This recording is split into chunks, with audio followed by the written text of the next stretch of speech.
Почитувани гледачи, добро вечер и добродојавте во најновото издание на Проверитас. Јас сум Александар Бичиклиски, а вие ја следите втората сезона. Вечера ќе разговараме за дел од најактуелните прашања поврзани со јавното здравство, но и за случувањата кои што одбележуваат здравствената состојба во изминатиот период. За состојбата во Институтот за јавно здравство, за предизвиците со кои што се соочува оваа институција, но и за актуелните здравствени ризици и превенцијата. Но овие и на многу други прашања разговараме со една од најрелевантните личности во оваа област, директорката на Институтот за јавно здравје Марија Андоновска. Добро вечер и добродојавте во Проверитас. Добро вечер и благодарам на поканата. Драго ми е што вечера ќе разговараме на оваа тема.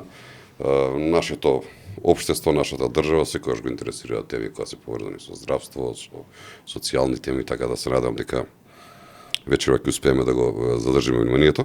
Ќе ми дозволиш да се собраќам со Марија на подкаст сме за да пробаме да поблиски до гледачите, нели? Ајде да почнеме со нешто што е најактуелно изминатава недела, ситуацијата со стојбата во Гостивар. Слушавме се и се што, нели, и стручни налази, стручни изјави и луѓе кои што се така наречени стручњаци за се и се што во Македонија. Ги слушавме и вашите изјави, ги слушавме изјавите, нели, на сите кои што беа вклучени во целата оваа работа. Според Марија, што всушност вака се случи таму, таксативно да кажеме, што се случи во Гостивар? Вака, она што вистински се случи и целата приказна од почеток како дојдовме до оваа ситуација, веројатно одговор ќе даде јавното обвинителство, во кое што веруваме дека ќе истера целата ситуација до крај. Сите оние елементи кои што за нас се непознати, бидејќи не се познато, нели, немаме достапност на сите информации, веруваме дека јавното обвинителство ќе ги собере и ќе постапи по однос на истите. Но што е она што ние го знаеме, што е она што ние го правевме, значи јавно достапна информација е дека Гостивар, како Гостивар, има проблем со протокот на водата. Тоа не е од сега, тоа е години назад. И тоа е една од јавно достапните и познати информации дека имаат проблем со водата, тоа е со протокот на водата. Тоа од друга страна би значило кога немате секаде проток на вода, на местата каде што немате проток на вода, имате застој на водата, па тука се создава негативен притисок, тој негативен притисок може да повлече одредени материи кои што понатака би влегла во водовод, кои што не се така добри за би направила водата недоволно безбедна. Тоа е една од работите што ни се познати. Понатака познато ни е дека самото водоводно предпријатие е должно, не само Гостивар јавното комунално предпријатие, туку сите водоводни предпријатија имаат обврска, нели, да се грижат за граѓаните да добијат безбедна и квалитетна вода. Ко знаете, вие ако имате нешто проблем со водата, а не е чешмата и вашата инсталација во домот, тогаш се јавувате на водоводното предпријатие, нели, да дојде да го отклони проблемот, а понатака примерна работа тоа, нели? Точно, тоа се тие кои што треба да го сервисираат вашиот проблем да добиете пред се вода и таа вода да е безбедна и исправна за пиење. Што би значило безбедна и исправна за пиење? Дека освен тоа што тие треба да се грижат да стигне водава до сите граѓани кои што се вклучени во мрежата, бидејќи знаеме дека имаме и некои граѓани кои што, нели, имаат сопствени бушотини, сопствени извори на вода, чешми во дворот и така натаму, кои што не се поврзани со водоводната мрежа. На настрана од овие, сите оние што се вклучени во мрежата треба да бидат сервисирани и да добијат квалитетна вода за пиење. Спомнав безбедност. Безбедност значи дека секој јавно предпријатие мора да си има свој план, програма, одобрено од Агенцијата за храна и ветеринарство, кој што ќе треба да го спроведува, тоест да ја испитува таа вода која што стигнува до граѓаните. И сега зависи од бројот на жители, зависи од протокот, зависи од мрежата, тој план е различен за секоја општина. Ова е строго определен, нема импровизација така. Нема импровизација, кај некого е, например, не знам, треба секој ден да испитуваш на 50 мерни места, кај некого може би е помалце, кај некого може би е повеќе, но секој има строго утврден план како треба да ги прави испитувањата. Сега каде може да ги прави испитувањата? Испитувањата може да ги прави во сопствена лабораторија, доколку постои, доколку таму е одобрена, нели, да ја користи, и може да ги прави во сите оние акредитирани лаборатории кои што ги има на страната на Агенцијата за храна и ветеринарство. Тука спаѓаат и државни и приватни лаборатории. Од државните лаборатории, оние што се познати, Институтот за јавно здравје, центрите за јавно здравје и како што споменав, има и приватни лаборатории кои што се акредитирани. Овие се должни толку пати колку што им налага нивниот план на комуналното да пратат во некоја од овие лаборатории да им дадат резултат. И тоа да е на доволно мерни места, бидејќи тие можат да пратат да им испитаме на едно место, на две места. И ние во тоа место, еве конкретно ке зборувам за институтот, ако ни прати некој било кој нас во некој да испитаме, ние резултатот го даваме за тоа мерно место. Точно. Ние не велиме квалитетот на целата вода е добар, или може да има ако, некој жариште ако е подолго, нели, да. неисправен, бидејќи ние немаме увид, ниту било која друга лабораторија има увид на мрежа, на другите работи, кои што треба да им се познати на самото комунално или водоводно предпријатие. Од кога ќе се појави негативен резултат, тоест неисправност на водата, и ние, и било која друга институција која што реков е од листата на акредитирани лаборатории, е должна да го информира самото комунално предпријатие дека има неисправност во тој примерок што ни е доставен на нас и да ја информира Агенцијата за храна и ветеринарство, па понатака нели се презимаат действија од страна на самото комунално предпријатие, од агенцијата, може повторно да бидеме повикани, сме нашле во едно место неисправност, па да бидеме повикани да земеме уште на 10. Така. Да видиме дали водата е целосно неисправна или само на некои Парцијално мерни места, бидејќи видите резултат од едно мерно место не може да ти ја отслика целата ситуација. Еве во домот имате реновирано купатило и немате нереновирана кујна. Ако земете вие сега, во истиот момент ќе добиете можеби подобар резултат на водата во купатилото каде што имате сменато секундарна мрежа, цевки, чешми и така натаму, а ваму чешмава ви е стара, ќе добиете некој друг резултат. Но можеби е до тоа. Но можеби не е до тоа. Можеби е до навистина до водата има некој проблем. Затоа вие како предпријатие сте должни да испитате каде е проблемот.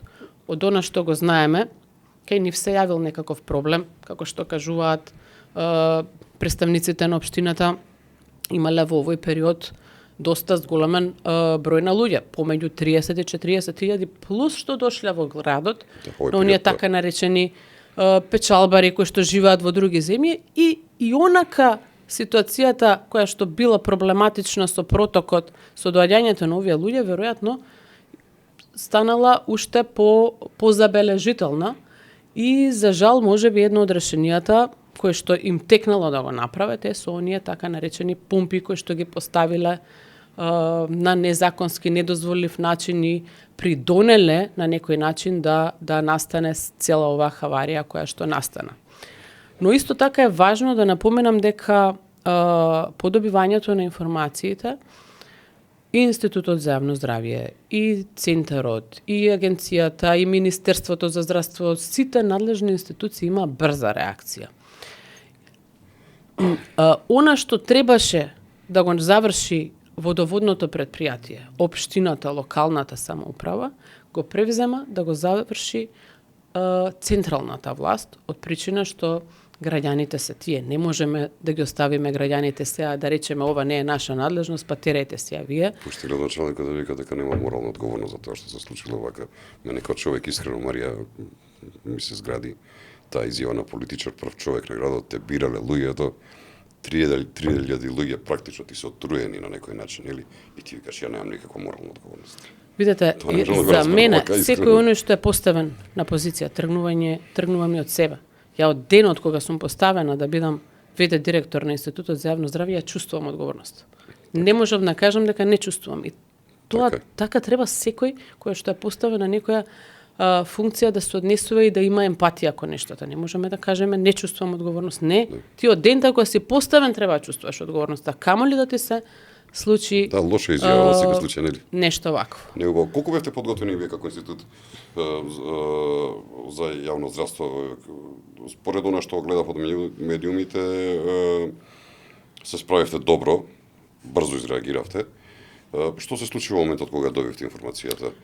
Ние добивме информација пред се на мејл и телефонски, не побара јавното обвинителство да излеземе, ние немавме представа дека ова целосно се случува во моментот, не знаевме ни зошто е. Не тоа реагира го никој во видовме. гостивар до вас, од гостивар, од официјален гостивар, од Не, водовод, никој до немавме вас. никаква информација. Имаше контакт со одредени институции, болницата таму претходните денови и така натаму, но немавме никаква официјална информација дека има нешто проблем со водата. Оние луѓе кои што се јавуваа со стомачни тегоби во болницата во првите денови беа препишувани на летото. Пошто знаеме дека во зима ни се актуелни респираторните инфекции, во лето не се актуелни овие цревниве стомачниви инфекции. Оние луѓе што се јавуваа во тој период беа препишувани на летото, на тој период, дека имаат стомачни проблеми, но тие се оние кои што регуларно во ова време Се појавуваат. се појавуваат секое лето. Веднаш се изреагира, после саат време ние формиравме екипа која што излезе на терен и се задржа вака тоцна во ноќта, тоест во раните утренски часови следниот ден. Бевме на терен заедно со Центарот за јавно здравје, која што е посебна институција од нас, нели посебен правен субјект, со Агенцијата за храна и ветеринарство, бидејќи не можеме сами да одиме, немаме таква надлежност, мора да бидеме повикани од некој од инспекторите, и почна приказната за земање на примероци на вода. Не беше тоа единствен пат. Ние продолживме секој ден да одиме и да земаме примероци. И јас во оваа прилика би сакала и да се заблагодарам до сите оние екипи кои што за нив не постоеше време. Дали навечер по неколку пати во денот, како стигнуваа барањата до нас. Дали тоа беше од јавно обвинителство, дали бевме повикани од Агенцијата за храна и ветеринарство, дали бевме повикани од управувачкиот кризен штаб, кој што беше воведен, ние излегувавме на терен.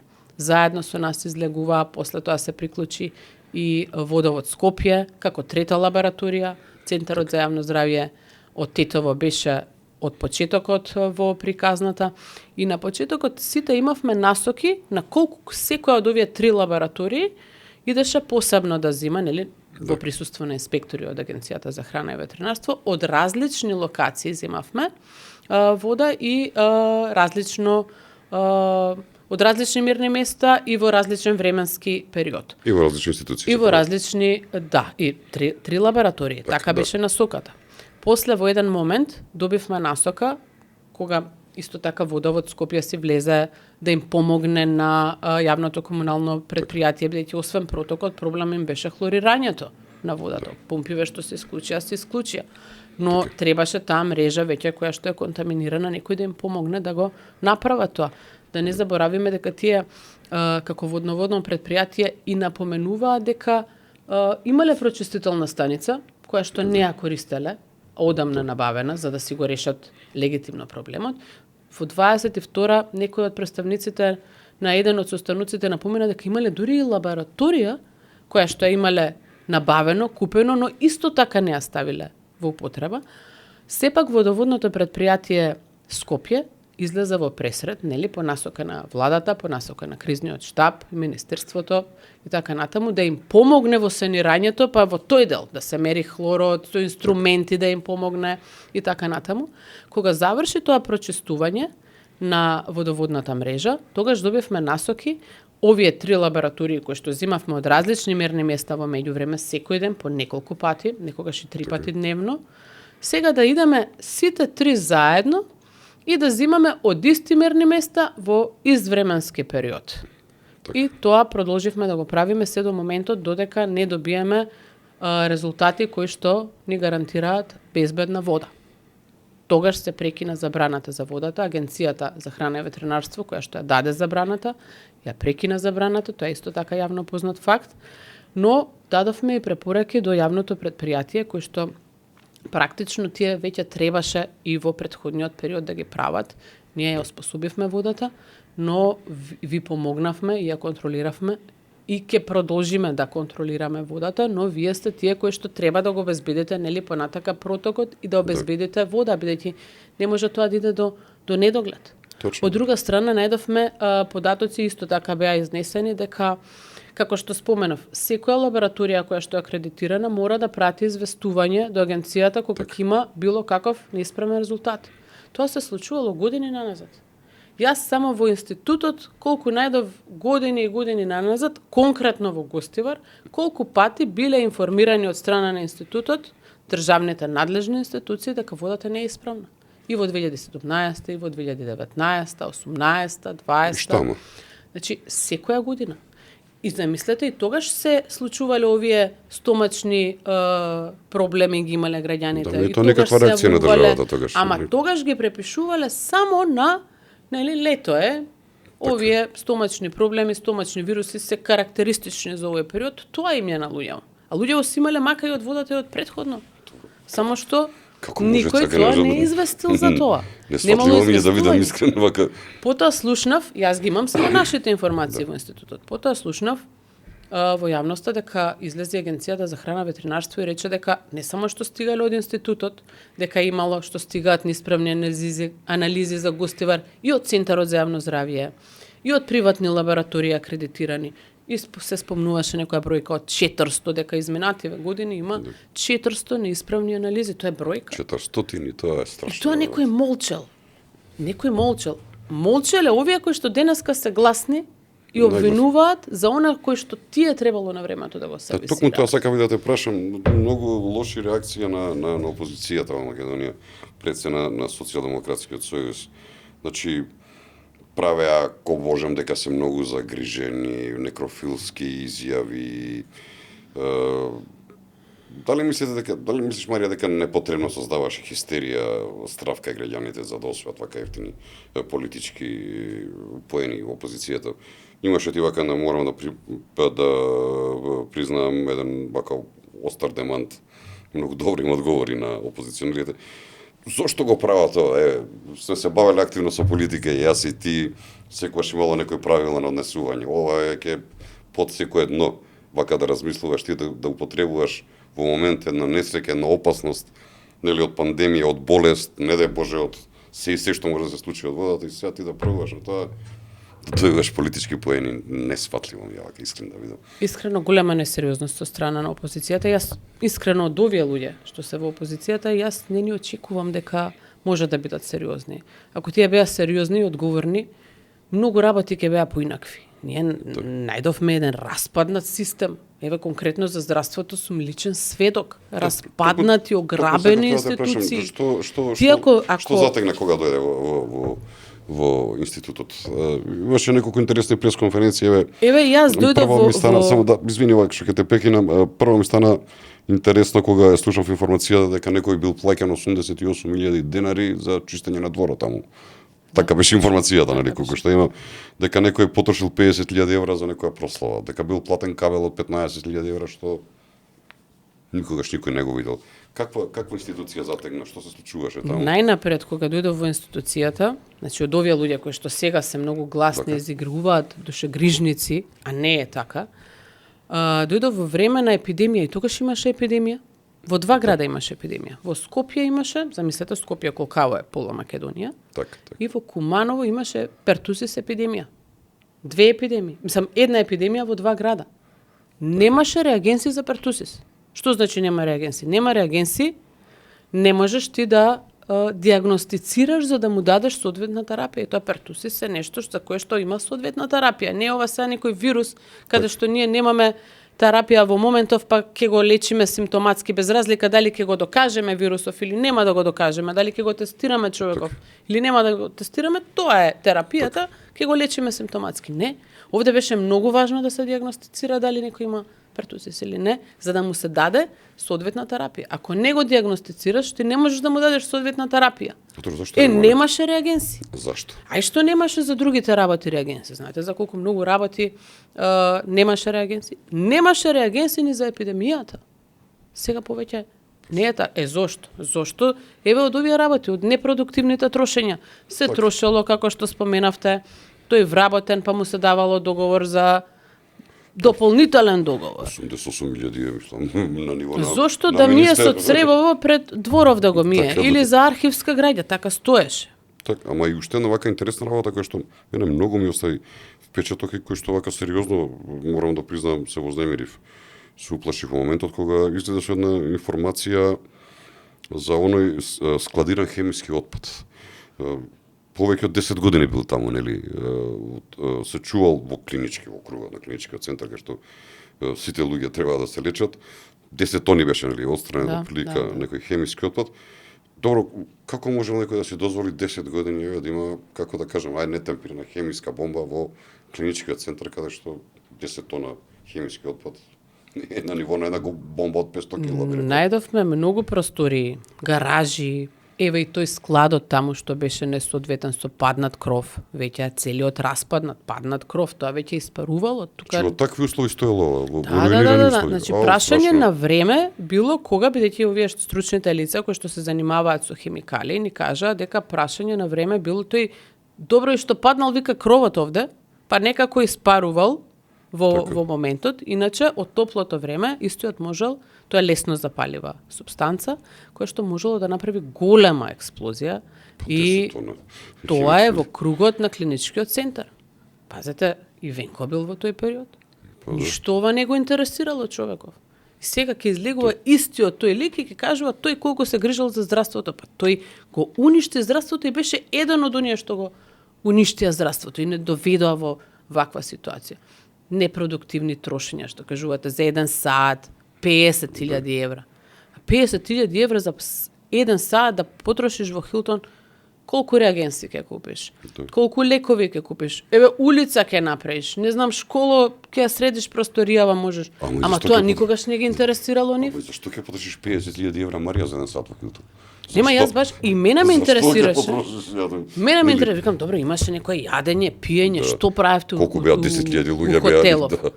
Не ме вика ништо, немаше ни јадење, само некој коктел поминаа, 1 саат траеше, имаше презентација на Бимов. Господе Боже, Толку 50.000 беше. евра. Тоа е само еден дел. Уште 50 потрошиле за други работи, исто поврзани со јубилејот. И јас тоа често знам да го кажам, добро бе, 100 години славевте, уште немате, внимавајте. 100 години се славеа, се потрошија толку многу пари, топломер во институтот немаше. Господе Боже. Апарат за притисок немаше, значи најодговорно го тврдам ова дека немавме апарат за притисок јас кога дојдов. Во Институтот за јавно Во Институтот за јавно здравје топломер и апарат за притисок немаше, а камоле други работи. Еве тоа може да го потврдите и вработените, Тоа па се- купувавме дополнително. Тоа вие како се можеби не е соодветна споредбата како една автомеханичарска работилница да не малат внатре. И да така. седат луѓе да Ма не, тоа ти е основна работа. Имаш дејности, систематски прегледи. Викам, како ги правев овие систематски прегледи кога не можеш на човеков притисок да му измериш? Така. И сега ќе разговараме, ја затоа го повика Венко.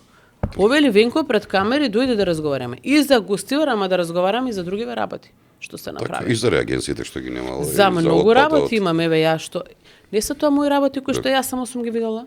ДЗР ги вида. Да. ДЗР си ги нотираше истеве работи за кои што јас зборувам и многу повеќе. Да, работи. Државниот завод за статистика апсолутно баш и ги За ревизија. За ревизија, пардон, ги нотираше токму сите овие работи во кои што се појавуваат сериозни, би рекол, криминални действија. Во моментов каква е ситуацијата?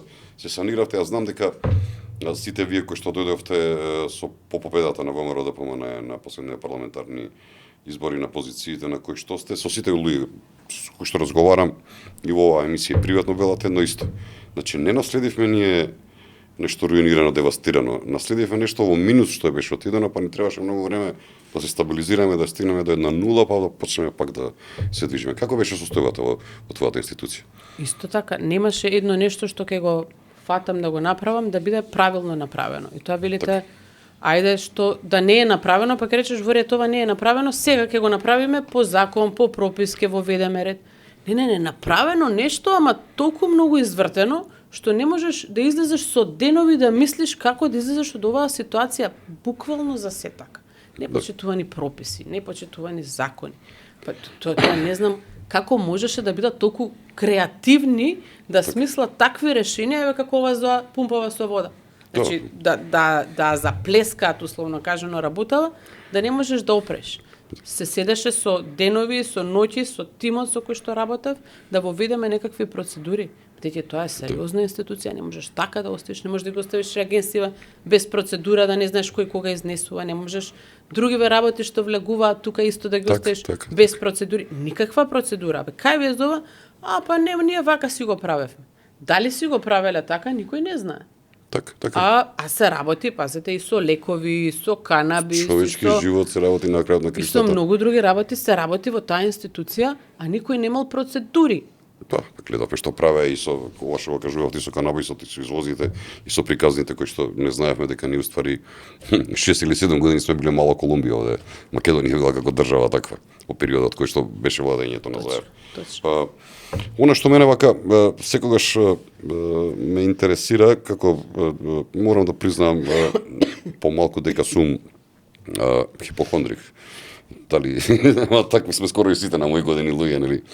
Кога што се случува приказна во последно време со западно-нилската треска? Колку е реалниот ризик на граѓаните?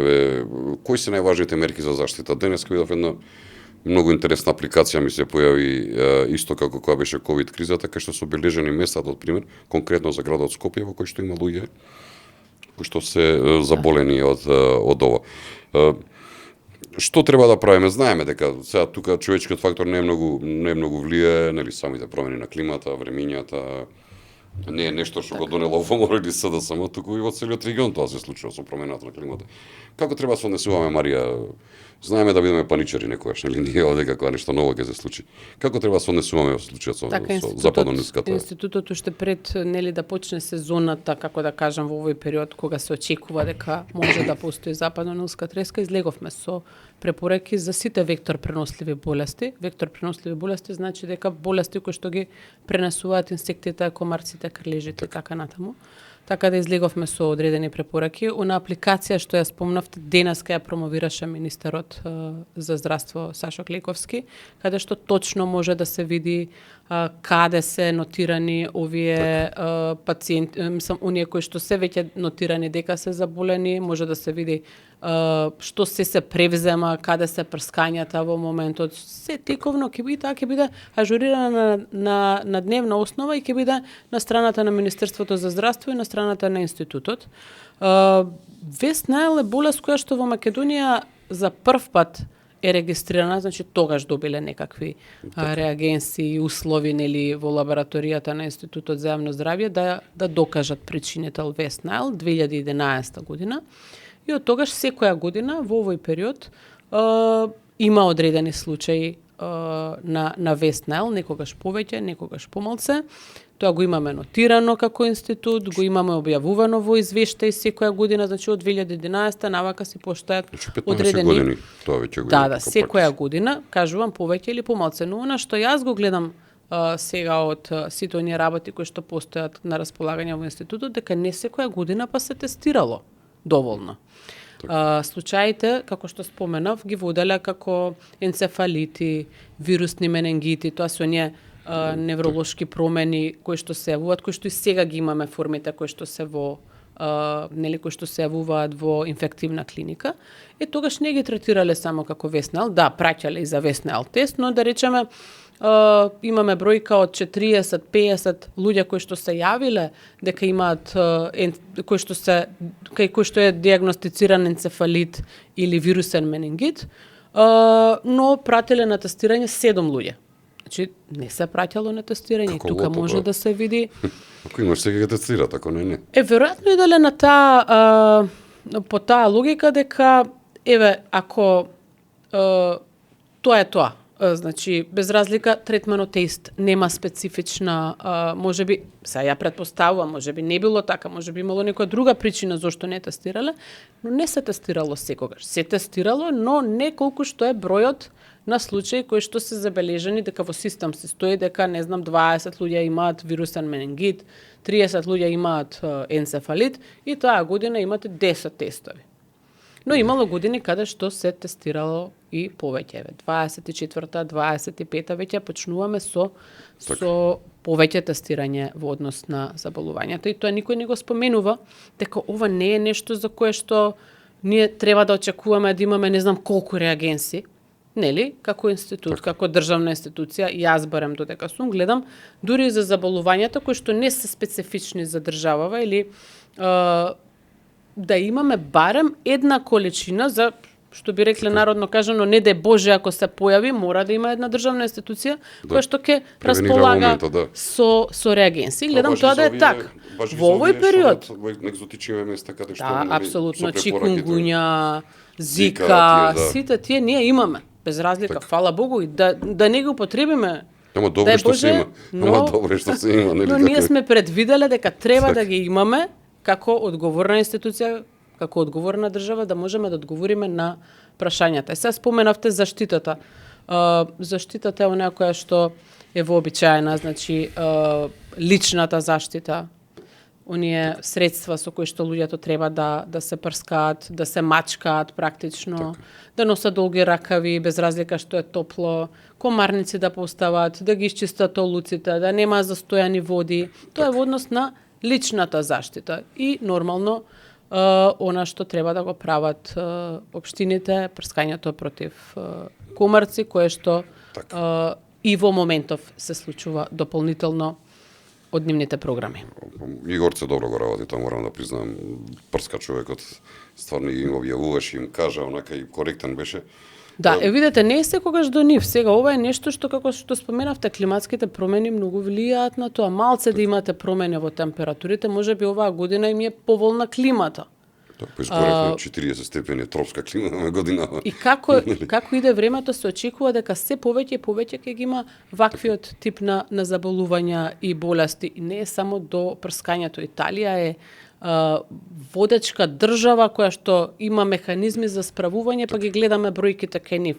Значи не е секогаш само до механизмите што ги превзема државата, туку некогаш и природава си го прави своето. Но тоа не значи дека треба да останеме неми, како што гледате, секој ден се нешто ново и ново се воведува за да можеме што повеќе да ги заштитиме граѓаните, а и тие самите себе. Па да, и мора и во секој случај повторно ќе кажам дека се работи за нешто што е природата, па со тек на времето луѓето нели така мислат. Да, но не оставивме на природата, ние се бориме со тоа.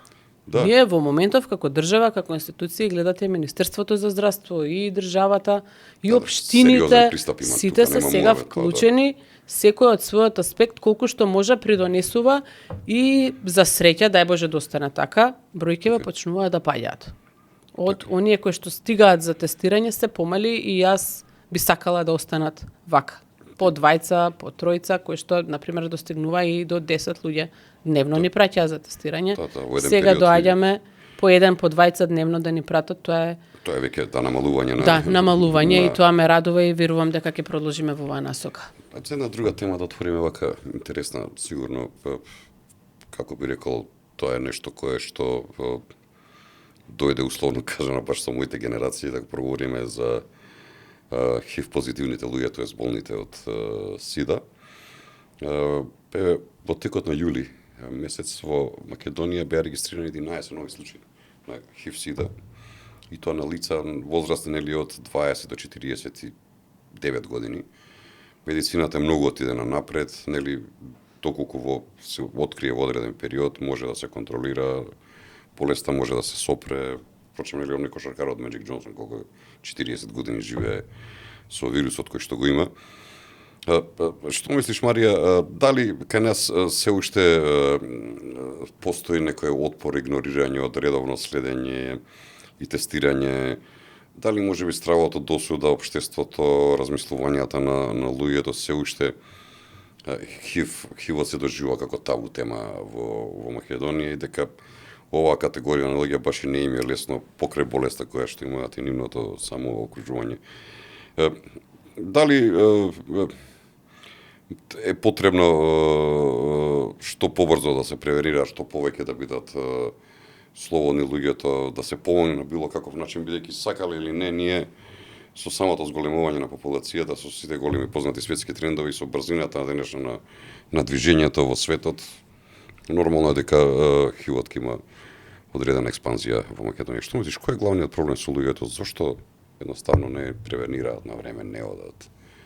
Што е проблемот во Македонија? Ќе се вратам на оно што го споменавте на почетокот само со една-две реченици, а тоа е дека сме излегле со бројка од 11 случаи во месецот. Ние имаме задолжение сите оние пријави што ќе стигнат од тестирани случаи да ги сублимираме, да вадиме извештај, да правиме анализи не само за ХИВ, туку и за други работи како што гледате како институт. И оваа бројка според нас, според анализите, не мора да значи дека е потекнува од овој месец.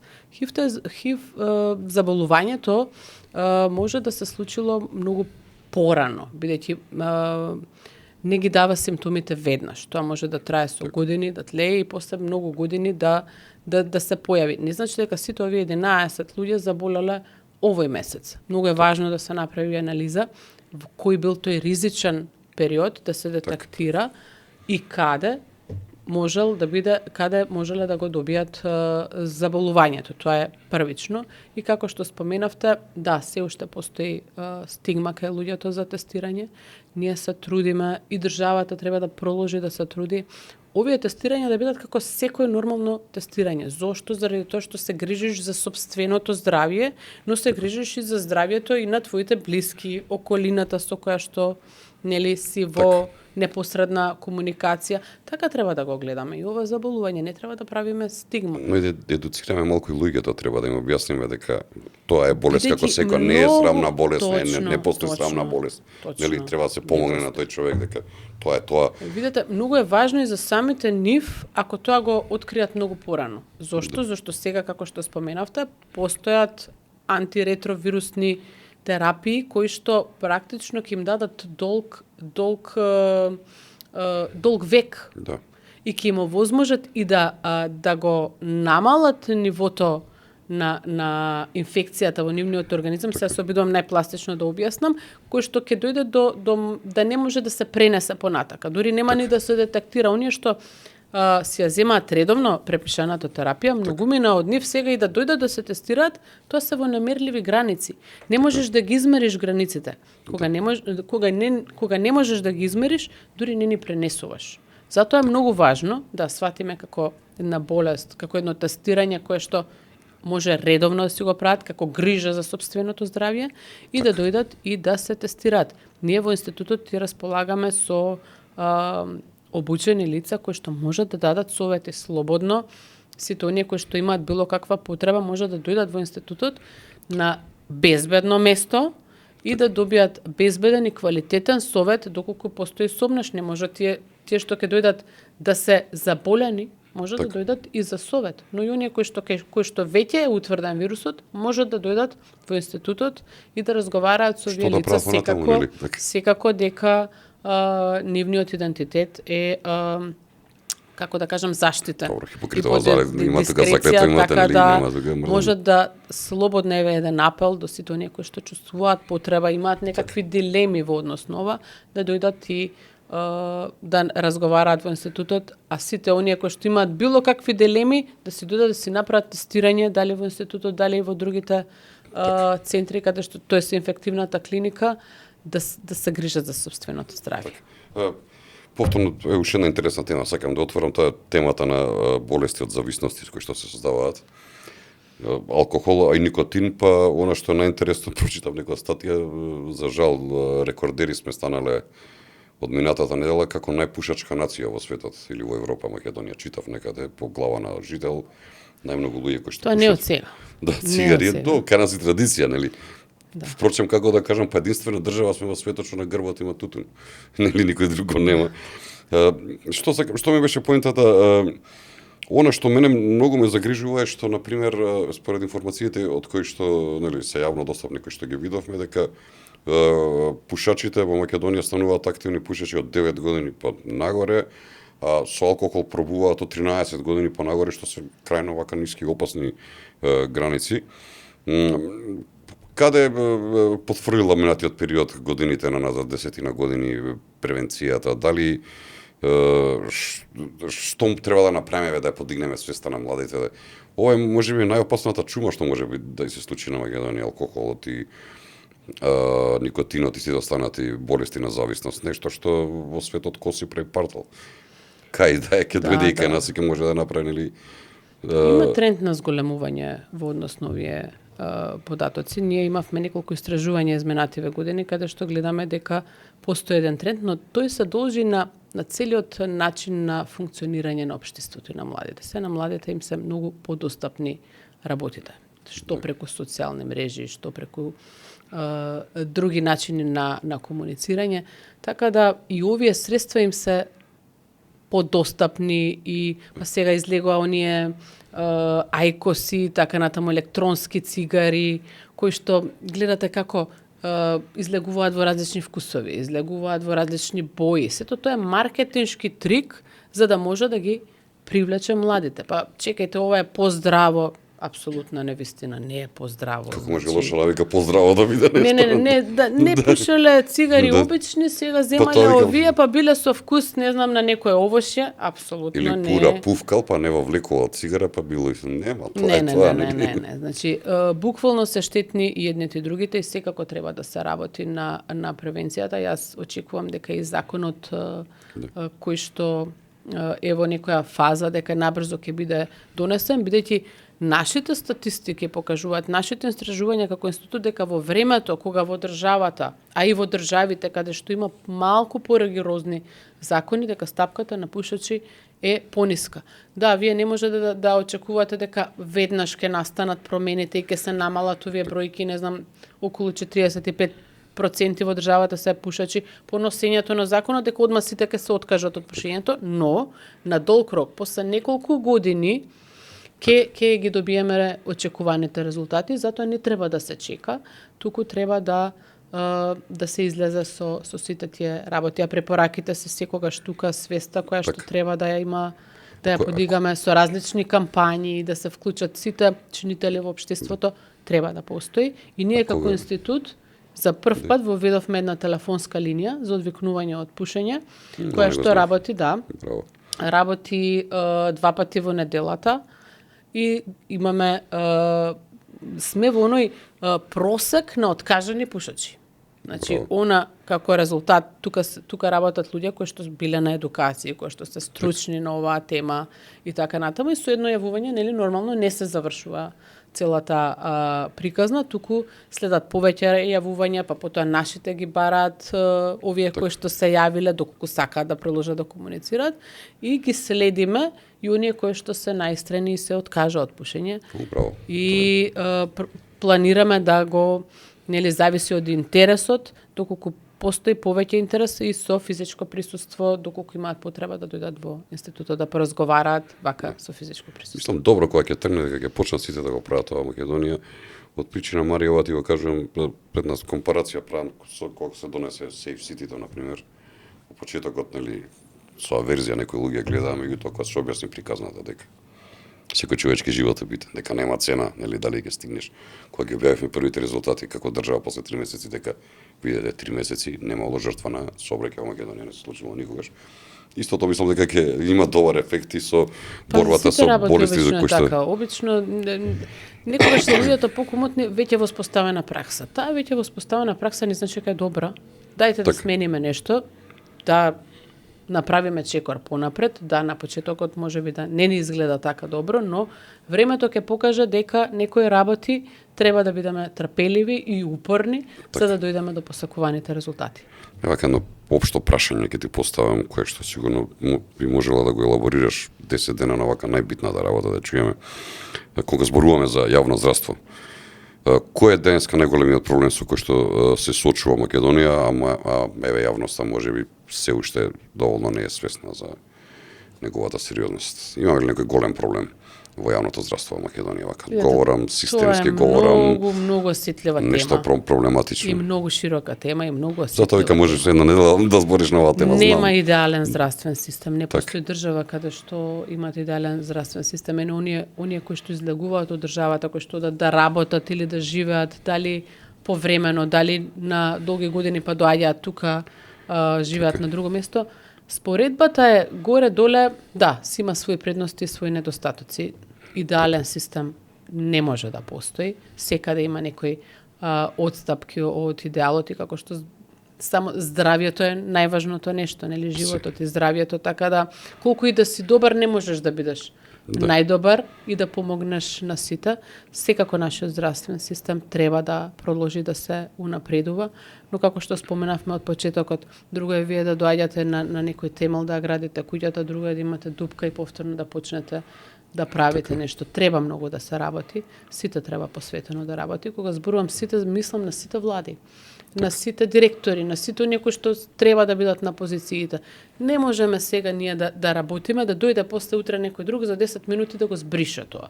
И после некој трет или четврт повторно да гради. Треба еднаш да се смени таа тој начин на размислување, да бидат оставени само оние луѓе кои што сакаат да работат и да предонесуваат. Мора да има една генерација која што ќе се одрегне од поволностите и ќе земе и ќе сработи. Така да и за системот исто. Ја сте познавам повеќе од 30 на години, можеби отприлика вака лично. Секогаш ме чудело како влегуваш во сите работи што ги работиш со толку енергија и толку сила, од каде го црпиш тоа и сега додека го правиме овој разговор после еден тежок ден на работа, после сето тоа доаѓаш, збориш со сила, не збориш со сила, говориш со енергија, со многу љубов. Од каде ја црпиш енергија? Кога тргнав навак, истото си го реков, да бидам максимално искрен. Леле, викам сега треба да се сконцентрирам на темите, доаѓам ваму 10 теми, таму уште 10 теми. Како што споменав, ако веќе прифатиш да бидеш на нешто, додека сум на позицијава, ќе се обидам да бидам исполнителна. Така. И енергијата ја црпам од желбата да променам нешто. Секој тоа го споменав, значи секој треба да тргне од помислата дека ако си прифатил треба да дадеш. И тоа на добро. На добро да тераш на лицевата работа. На добро. Секако дека не е едноставно, но еве се трудиме да го задржиме, да ги пратиме насоките кои што ни се даваат од страна и на премиерот и на другите надлежни институции, да бидеме во чекор и да бидеме исполнителни, да одговориме на довербата која што ни е дадена пред се на граѓаните. Ова се институции на граѓаните. Мене ми се допаѓа што оваа политичка гарнитура во моментов која што е на власт во Република Македонија, говорам пред се за ВМРО ДПМН, мене што вака пријатно ме изненадува е на не јас било кој друг човек, на било кого да се јави, од другата страна добива одговор или телефон, или ќе му се јави тој, или ќе му пише порака.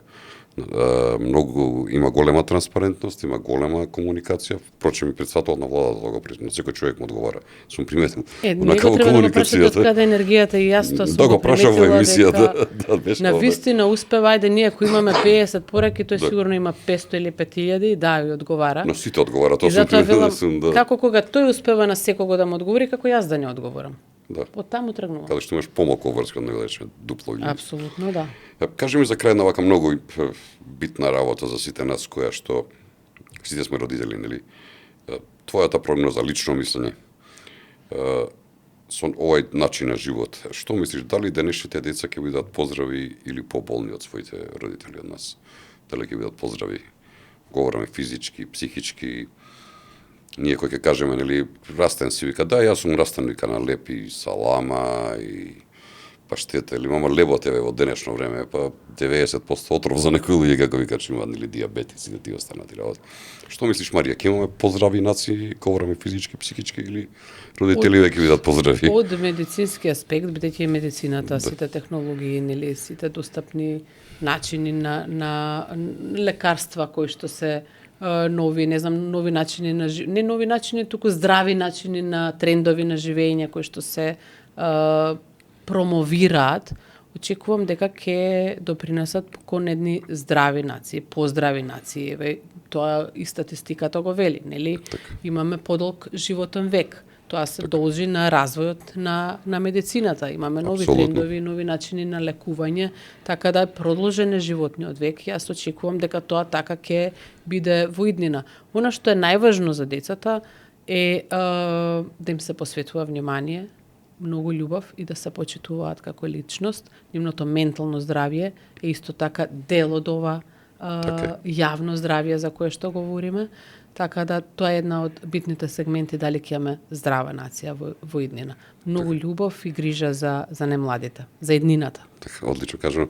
Марија, беше право задоволство вечер да бидеш гостин, чув многу интересни работи. Убав муабет си направивме, мене ми останува, времето вака не помина. Помина готово. Да, отприликата, да, и малце дури повеќе отидовме, но беше интересна темата, што значи дека тука кај што се оправме во некој повторно издание на Проворитас ќе доеш да продолжиме со овој разговор кој што ми бита на сите наши граѓани. Мене ми останува во името на целата екипа пред се тебе лично да ти посакам многу здравје и среќа во животот. Тоа е најбитно денеска, човекот да е здрав и среќен.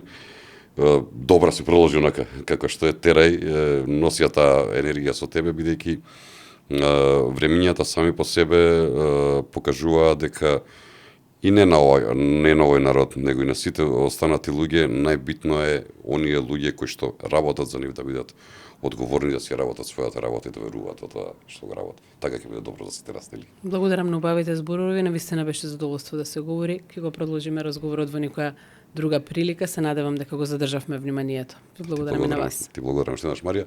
Почитувани гледачи, тоа беше најновото издание на емисијата Проверитас, премиерно четврток од 22 часот на нашиот YouTube канал и на сите останати мрежи. Благодарам за вниманието. Останете поврзани со нас на Facebook, Instagram, YouTube и на нашата веб страница proVeritas.mk.